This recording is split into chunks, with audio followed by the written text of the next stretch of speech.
So good morning guys, December 16 guys. Nakita ko guys yung ating mga beta guys. Medyo malabo na yung ibang tubig. Di na nakikita yung mga isda natin dyan.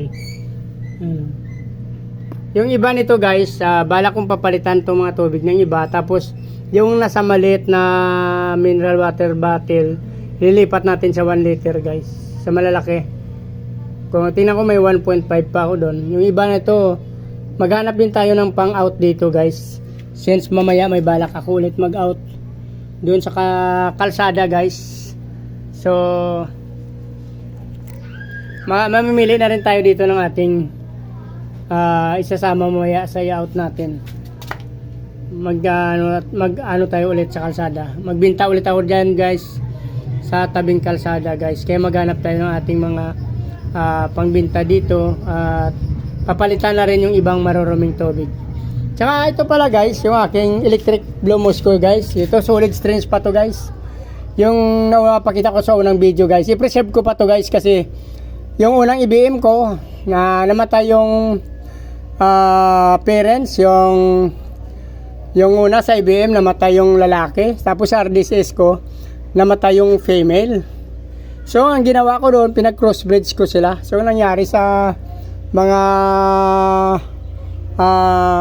kanilang mga fry guys, mayroong RDSS, mayroong electric Blue Moscow, mayroong black, mayroong RDSS na type, pero karamihan kasi naging pangit, pero mayroon naman magaganda tulad dito guys, naging solid na RDSS pa rin. So i-preserve ko lang to guys kasi ito yung RDSS na blue body. Since na-cross ito, anak ito ng crossbreeds ko ng electric Blue Moscow sa Red Dragon Snake Skin. Sinabi ko nga, yung dalawang breeder na unang binili ko na sa isang breeder na legit na electric Blue Moscow at RDSS. Ang RDSS namatay yung female, ang ABM namatay yung male. So pinag-cross na lang natin since noon kasi wala pa ako masyadong breeder. So wala akong magawa since wala pa tayong pamalit. So ginawa ko, pinag-cross ko sila guys. Itong labas guys magaganda rin, no? Nagiging Red Dragon Snake Skin na blue body. Mayroon naman iba doon na yung pinangbinta ko guys na pinapakita ko sa mga video ko. Crossbreeds yun ng electric Blue Moscow tsaka ng ating electric Blue Moscow RDSS. May nabili rin kasi ako sa pet shop noon nung nag-umpisa pa lang ako ng mga chops. Pero since may lahi din ang pinili ko doon, IBM din yon. Tsaka yung iba kasi doon di ko na alam, nagagandaan ako sa buntot no, na parang blue lace. Hinalo ko doon, kaya nagkagulo-gulo na yung strange na yun na pinangbibenta ko ngayon sa yung ginagawa kong pangbinta ng mga baba lang na presyo.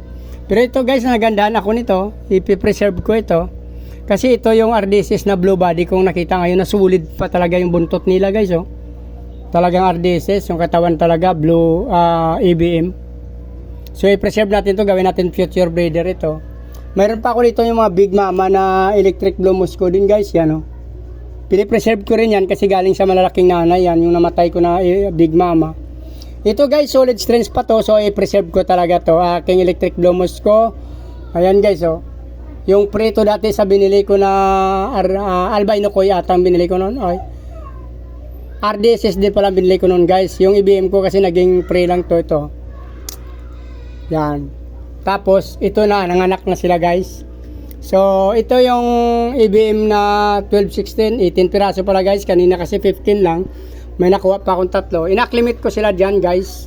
Yan, o. Yan. Inacclimate ko muna dyan. So i-preserve natin to, pati yung fry niya tsaka yung ating IBM. Huwag natin haluan ng ibang strains yan guys para maganda ang labas. Ito is preserve din natin itong RDSS na to na blue body guys. So yun na nga guys, pag magano na ako dito, magpalit ng mga tubig sa aking bita. Itong nakajaring, yung maliliit na bottle guys, marami pa, so papalitan natin ng malalaki.